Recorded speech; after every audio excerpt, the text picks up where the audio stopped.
Good evening, and welcome to the Murfreesboro City Board of Education meeting. We will please stand for the Pledge of Allegiance and a moment of silence.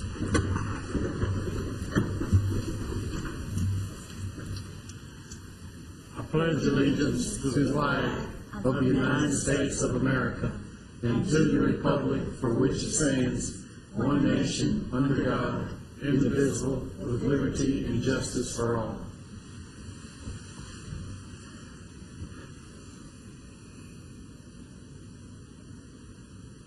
Thank you. You may be seated.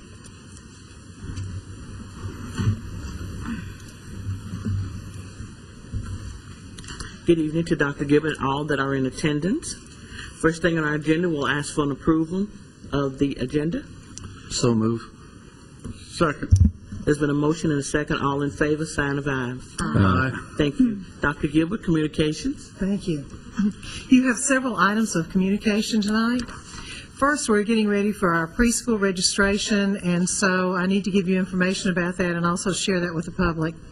We will be accepting applications for our preschool from March the 1st through April the 15th from 8:30 until 1:15, and those applications can be picked up at Bellwood Bowden Preschool, which is on Middle Tennessee Boulevard, or at any of our off-site locations, which are Mercury Court, which is located on Hancock Street, Oakland Court, which is located on East Lockley, and Franklin Heights, which is January Street.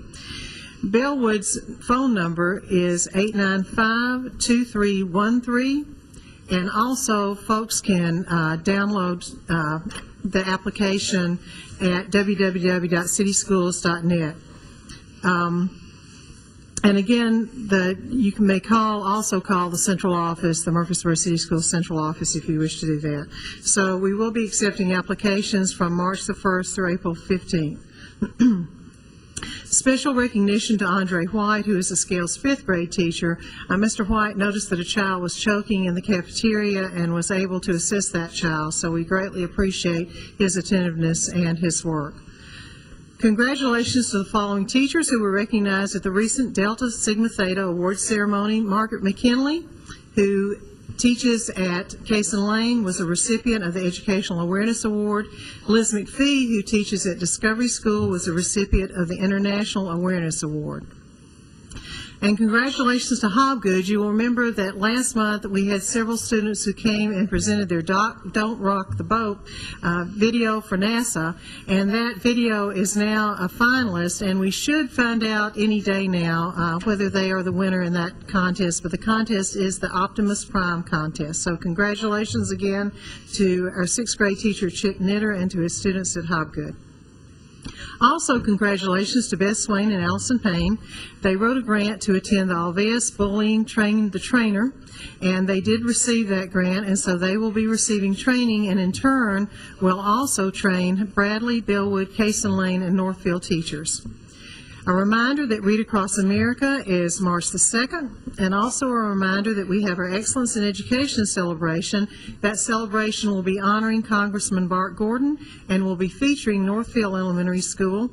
The celebration will be Friday, March the 11th, and for further information, please feel free to contact Ms. Cheryl Harris at 893-2313, or you may write her directly or check the city website.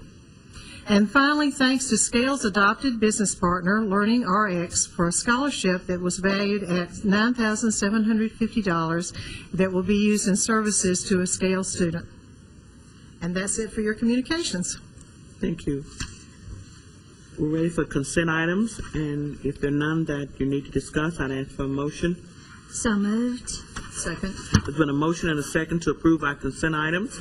All in favor, sign of aye. Aye. Opposed is the like sign. Dr. Gilbert, action items. Your first action item is approval of the board's negotiating team for 2011-2012. The recommendation is that that team consists of Ralph Ringstaff and also Gary Anderson. Is there a motion to approve? Is there a second? Second. There's a motion and a second to approve our negotiating team. All in favor, sign of aye. Aye. Thank you so much. For action item B, the approval of the retirement incentive plan, I'm going to ask Mr. Ringstaff to come to the podium, please, and present that. Good evening. At our workshop on February the 8th, we discussed offering a retirement incentive for certified personnel. At that workshop, it was discussed to also offer a retirement incentive for classified personnel, and it was suggested that we do a survey to see how many individuals would be interested. That survey was conducted. The deadline was this past Friday. 32 certified individuals have submitted that they have a range of either low interest to very interested. I think you have a sheet, do they, Ms. Ridley? Okay.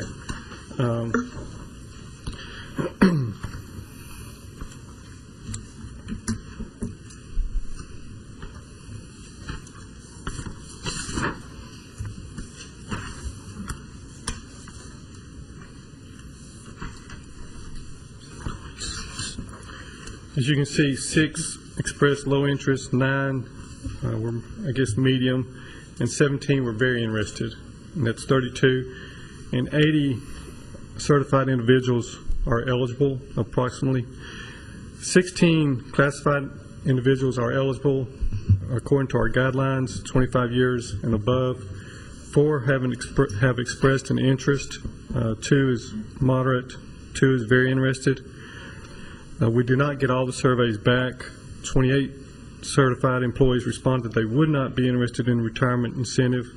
So that's approximately 60 individuals. You have about 20 individuals not responding. And about 50% of classified individuals responded to the survey. You have 4 that are interested and 4 who are not out of 16. So 8 responded to the survey.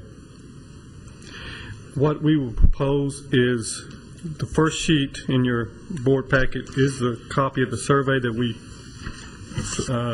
sent out to all the eligible individuals. The other sheets are the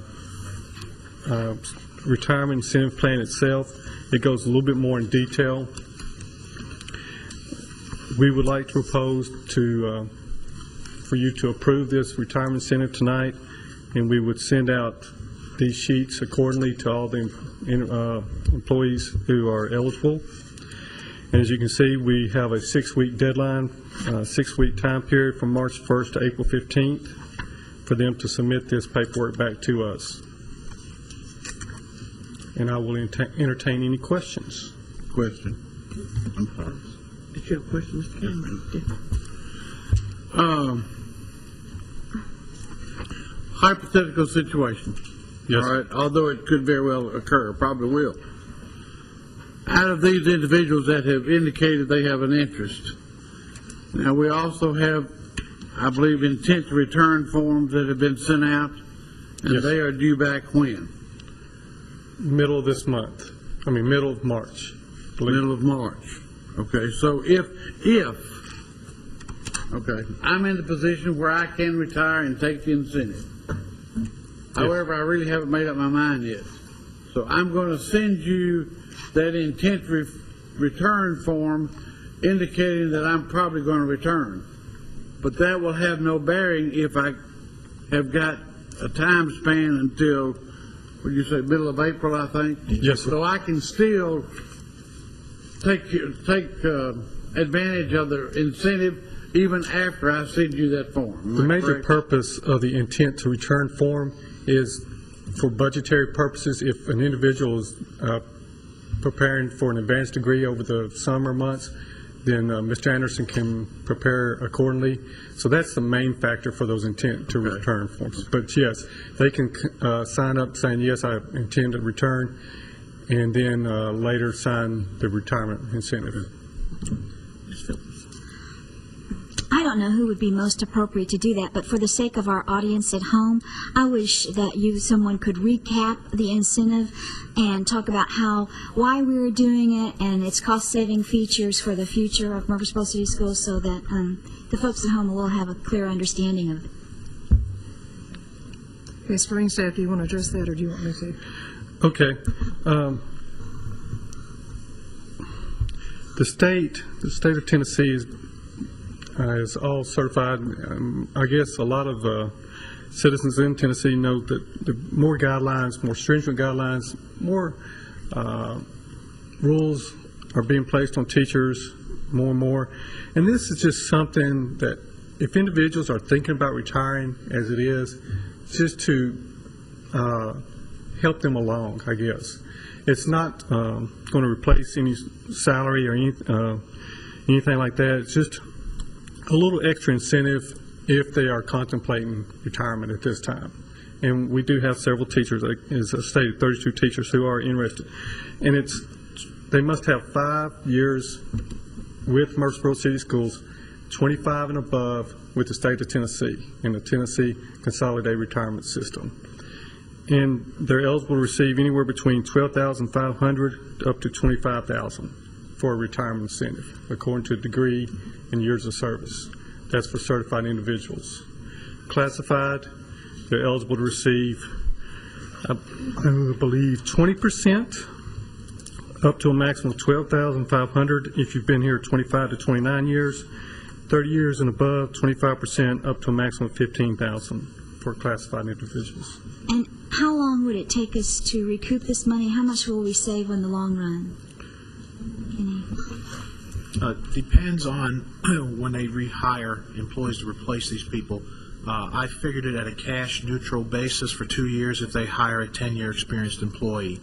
Anything below that would be, if they hired an employee that's fresh out of school, then it's a 1 year cash neutral basis. So really I'm really figuring it would take 2 years to recover the full amount, but it could be as quick as 1 year. It just depends on where they hire people in at.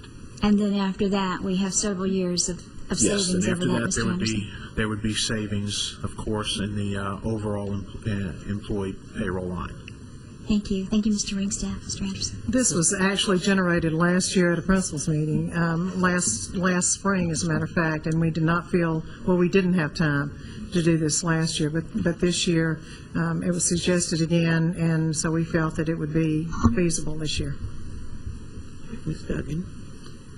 I've had some teachers to inquire about why there's no insurance in this package. So if you could address that just so the public can hear. If they have 20 years and above with the state of Tennessee pays a portion of their insurance premiums. And for example, if you've been here 30 years or more, the state of Tennessee pays 45% of your insurance premium. And it goes from 45% up to, it starts with 25% up to 45% of the premium that the employee is faced. That's for certified individuals. For classified, they do not pay a portion of the premium. And is that only if you've actually been the insurance carrier yourself while you were employed? I believe so.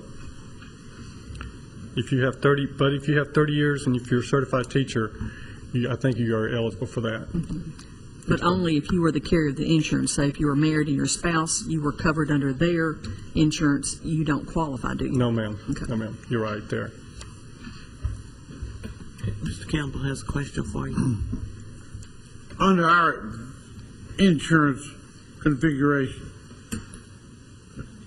can an employee retire and if they want to pay the premium still be able to take advantage of the insurance program that we have in the city? Yes, sir, up to age 65.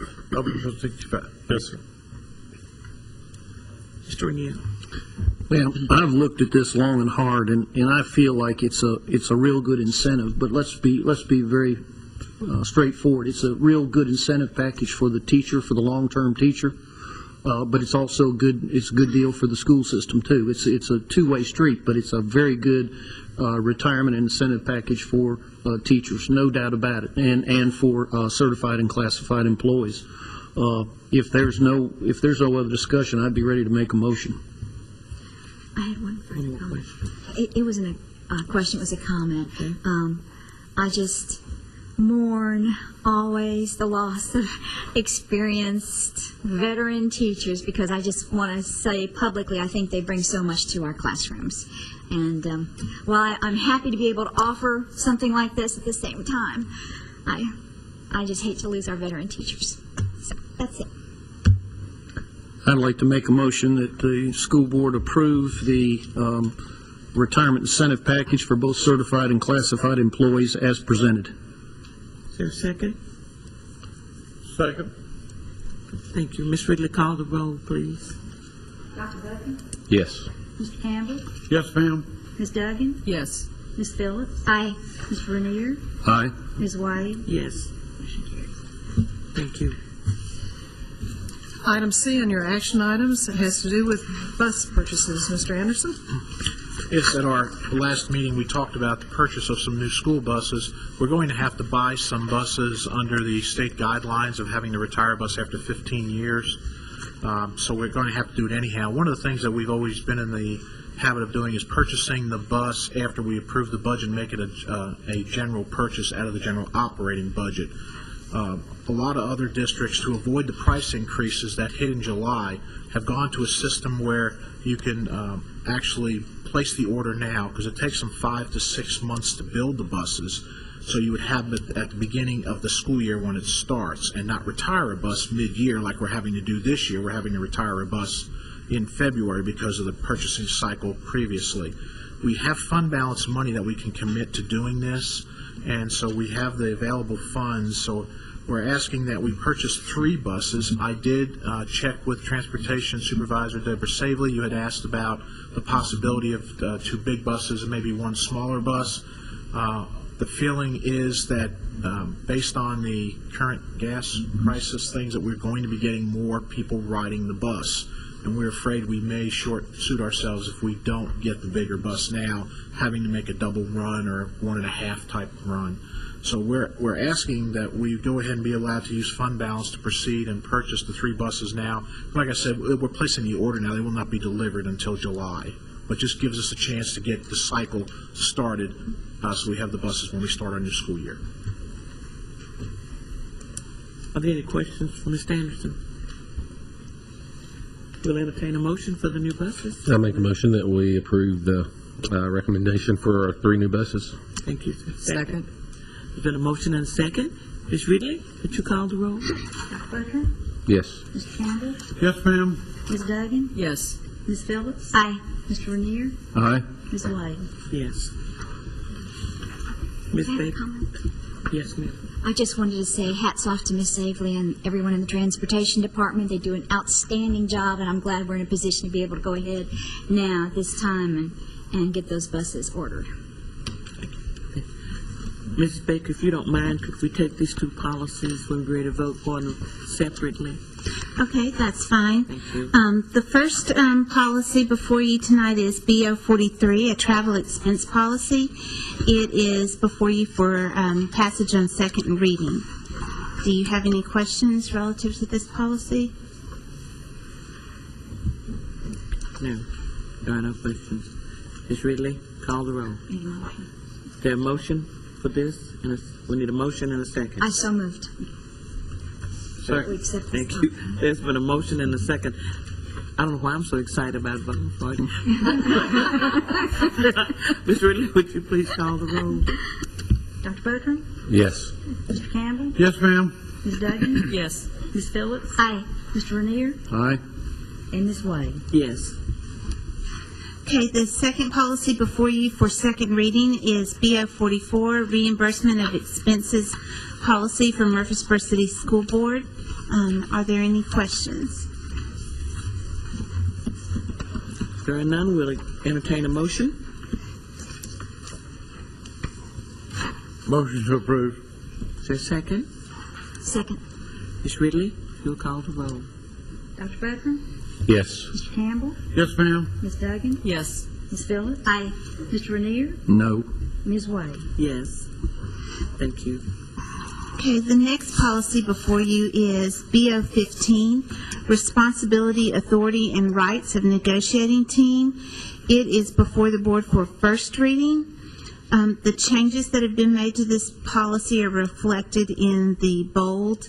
It's a sentence that's been added to reflect a change in the state statute that allows the negotiating team to meet in strategy sessions with the board in private. And one other item I would recommend adding at the bottom is just our typical reference section that will reference the state statute on negotiations and the statute on open meetings that's reflected above in the new language. Okay, any questions for Ms. Baker? I move that we accept this policy on first reading. Second. Ms. Ridley, if you'll call the roll for us. Dr. Buckner? Yes. Mr. Campbell? Yes, ma'am. Ms. Duggan? Yes. Ms. Phillips? Aye. Mr. Rainier? Aye. Ms. Wade? Yes. Dr. Gilbert, reports and information. Reports and information. The first report is the audit report. Mr. Anderson? Yes, as you know, we got our audit report back for the fiscal year that ended in June of 2010, and based on the audit, they identified no deficiencies of internal controls or reporting, and they consider nothing to be a material weakness, and they also reported the results of our test disclosed no instances of non-compliance or other matters that are required to be reported under government auditing standards. So the common terms for those are we had a clean audit this time, which we're very proud of. We thank you for your support of our making sure that we do the processes right. And I want to congratulate the accounting staff.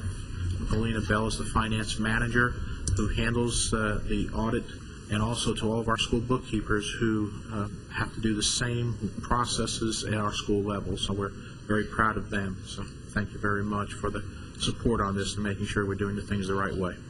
Mr. Rainier? Yes, Mr. Anderson, as I said to you before, and to the staff, that's a great tribute. Anytime you get a clean audit, I don't owe anybody that hardly ever gets a clean audit. That's the state or somebody always finds something that's wrong, but to get a clean audit, that's a real tribute to you and your department, and we congratulate you for that. Thank you very much. Your personnel update is behind tab 6, and monthly revenue and expenditure report behind tab 7. Mr. Anderson?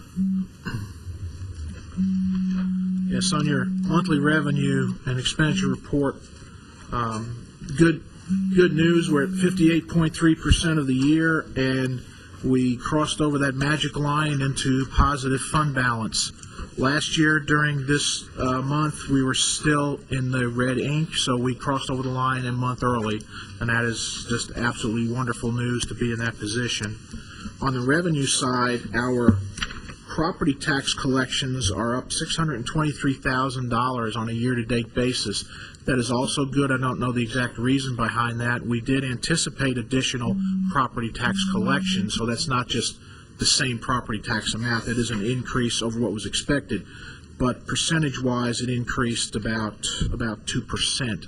Well, that is good for us to have. Also, our sales tax collections are up $130,000 year to date, and with that information, that's about $30,000 per month for the last 4, 5, 6 months. So we have a good positive trend. This does not include the December sales. That comes in the next month's report. It's always 2 months behind. This is the January report. So we're really anxious to see how that one comes in. Revenue-wise, we're doing well and where we should be. On the expenditure side, we're also doing well. We have an expenditure year-to-date of 55.1%, and as I said earlier, it's 58.3 is where we would want to be under that line at this time. So financially, the system's in a good position right now. Are there any questions for Mr. Anderson? Okay, thank you.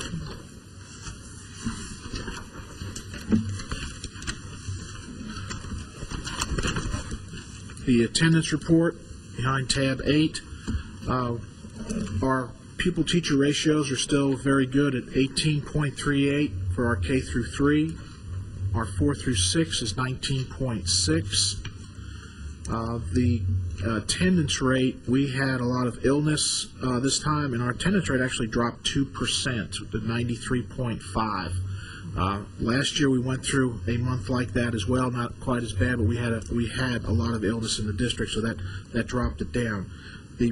One of the concerns that we have at this point is our budget's based on 6,890, and right now we're at 6,840. Now this is a drop from last month of 33 students. This is the one month that we will always show the greatest change in our schools.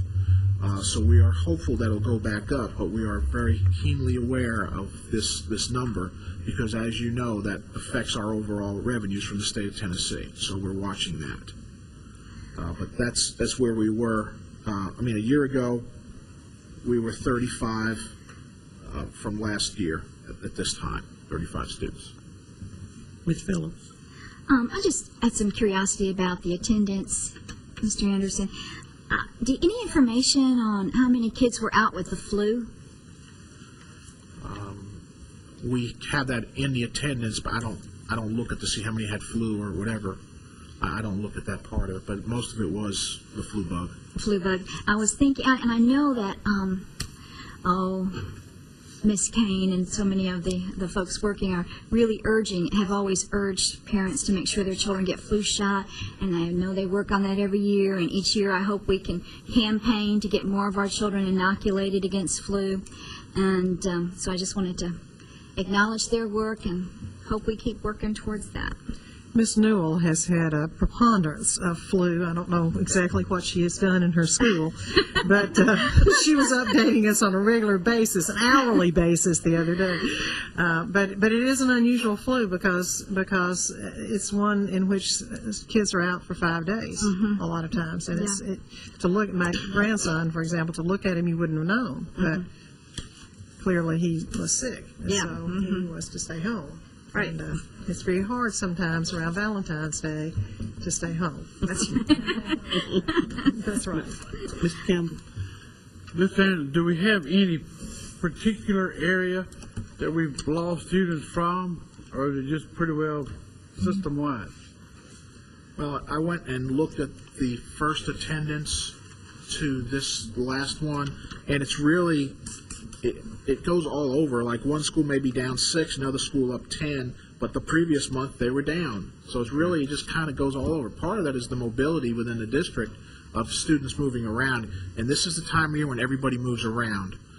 So we're keeping an eye on that, but it's really up and down everywhere. Some are exactly the same number, some are up 2, down 3, down 15. Special ed numbers are up. So that's one of our things we do keep an eye on. Special ed numbers seem to keep going up, and our regular ed are so mobile, so fluctuating. So it just goes all over the place. And you can expect to see special ed go up because when children turn 3, of course, we serve them. Okay. Are there any other questions for Mr. Anderson? Is there any other business you'd like to bring up for our next board meeting or our work session that you need to mention? Hearing none, is there a motion to adjourn? So moved. Is there a second?